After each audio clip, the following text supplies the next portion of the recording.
الشيف أبو محمد، هل يأكل الأكل البايت؟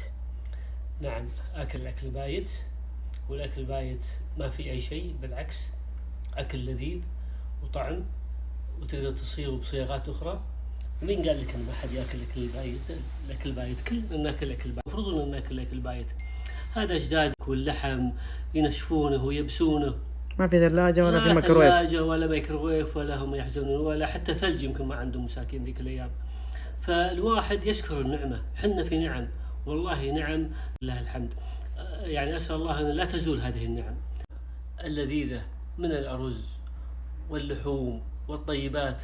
والله العظيم أننا نخاف تزول هالنعمة، تزول هذه النعم. أي والله. وحنا دائما نقول بعد ما نخلص من الأكل: اللهم أدمها نعم واحفظها من الزوال. الله المستعان. اللهم تمم علينا هذه كم من حولنا كانت عندهم الأنعام والخيرات، والحين الله المستعان زالت النعمة. صحيح. الله يديمها علينا.